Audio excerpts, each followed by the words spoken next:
அன்பான தேவனுடைய பிள்ளையே, நம்முடைய ஜெபம் நாம் எதுக்காக உபவாசிக்கிறோம் அப்படிங்கிற ரொம்ப அவசியம். எப்படி உபவாசிக்கிறோன்னு ரொம்ப அவசியம்.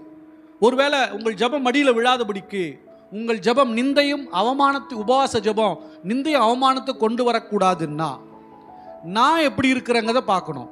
அல்லேலூயா. பார்த்துட்டு நான் இப்போ இந்த பிரச்சனையை கொண்டு போய் ஒரு சண்டை, குடும்ப சண்டையோ இல்லை கணவனுக்காகவோ பிள்ளைகளுக்காகவோ எதுக்கோ ஒன்று நீங்கள் ஜெபம் பண்ண போகிறீங்க, இல்லை ஏதோ ஒரு பிரச்சனைக்காக நீங்கள் ஜெபம் பண்ண உபவாசிக்க போகிறீங்க. உபவாசிக்கும் போது உங்கள் சைடில் இருக்கிற குறைகளை பாருங்கள், நிறைகள் வேணாம், உங்கள் சைடில் இருக்கிற குறைகள் பாருங்கள். இதில் எங்கே தப்பு நடந்ததுன்னு பாருங்கள். எந்தெந்த இடத்துல கர்த்தருக்கு பிரியம் இல்லாமல் வாழ்ந்துட்டேன்னு பாருங்கள். எந்தெந்த இடத்துல கர்த்தருக்கு அருவருப்பாக வாழ்ந்துட்டேன்னு பாருங்கள். அதை தேவனிடத்தில் சொல்லுங்கள். இந்தந்த இடத்துலலாம் நான் தப்பு பண்ணிட்டேன் ஆண்டவரே, இந்தந்த இடத்துல உமக்கு பிரியம் இல்லாமல் நடந்துட்டேன், ஆனாலும் உங்கள் சமூகத்தில் வருகிறேன், உங்களுடைய கிருபையை தாங்கன்னா அந்த ஜெபம் கீழே வராது, அது மேலே போவோம். அந்த ஜெபம் நிந்தையை தராது, அவமானத்தை கொடுக்காது. உன் வாழ்க்கையில் கீர்த்தியும் புகழ்ச்சியும் கர்த்தர் வைப்பார். போகாது. அந்த ஜெபத்துக்கு நிச்சயம் பதில் வரும். நாமளே ஒரு விஷயத்தை செட் பண்ணிருப்போம். ஒரு காரியத்துக்கு உபவாசம் போட்டிருப்போம், ஒரு விஷயத்துக்காக, அது திருமணத்துக்கோ இல்லை பிஸ்னஸ்க்கோ தொழிலுக்கோ எதுக்கோ ஒன்று போட்டிருப்போம். உபவாசம் எப்படி போடணும் அப்படின்னா, எந்த விதமான சுய திட்டம் இல்லாமல் சுய விருப்பத்தை வைக்காம உபவாசம் போடணும். நாம் உள்ள இன்னராக ஒரு பிளானை போட்டுட்டு நாம் ஒரு திட்டத்தை வரைஞ்சி வச்சுக்கிட்டு அவர்கிட்ட போய் நின்னோம்னா ஒருவேளை பிரியமாக இருந்துச்சுன்னா நடந்துடும்.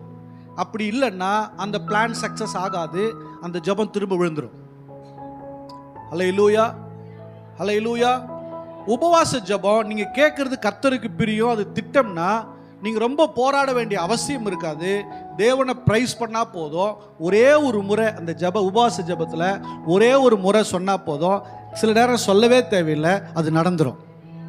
அல்லேலூயா.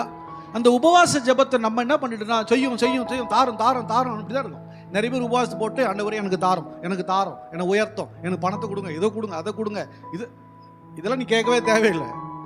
உங்களுக்கும் ஆண்டவருக்கும் நல்ல உறவு இருந்துச்சுன்னா எல்லாமே என்ன பண்ணிடும், தானாக வந்துடும். நாட்கள் போக போக நல்ல கவனிங்க. ஏன் எல்லாரையும் ஒரே நாளில் இல்லை ஒரு மாதத்தில் ஒரு வருஷத்தில் ஆண்டவர் பணக்கார ஆக மாட்டுறாருன்னா, நீங்கள் அதை ஹேண்டில் பண்ணக்கூடிய திறமை ஞானம் அதெல்லாம் வந்ததுக்கப்புறம் உங்கள் கையில் கொடுப்பார்.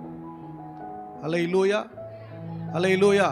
இப்போ ஒரு 2 கோடி ரூபாய், எத்தனை கோடி ரூபாய், 2 கோடி ரூபாய் எடுத்து ஜோஸ்வாகிட்ட நான் கொடுத்துட்டேன்னா அவன் என்ன பண்ணுவான்? என்னடா பண்ணுவான்? ஃப்ரைட் ரைஸ் வாங்கி சாப்பிடுவான்.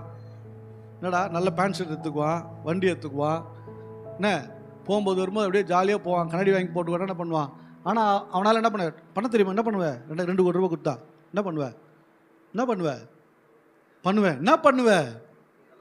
பண்ணுவேன்?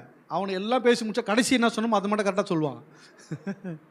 அப்போ அவனால் ஹேண்டில் பண்ண முடியாது.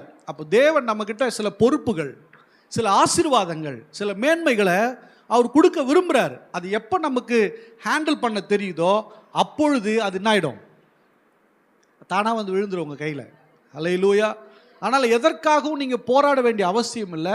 தேவனை நம்பி வாழ்கிற பிள்ளைய ஒருபோதும் அவன் வாழ்நாளில் தரித்திரமாக வைக்கவே மாட்டார். நீ உள்ள கால் வைக்கும் போது வேணா தரித்திரமாக வந்திருப்ப, ஆனால் ஒரு நாள் நீங்கள் கர்த்தரை தேடி கர்த்தருடைய சமூகத்துக்கு போகும்போது நீ தரித்திரமாக சாகவே மாட்ட, ஆசீர்வதிக்கப்பட்டவனாக தான் சாவ.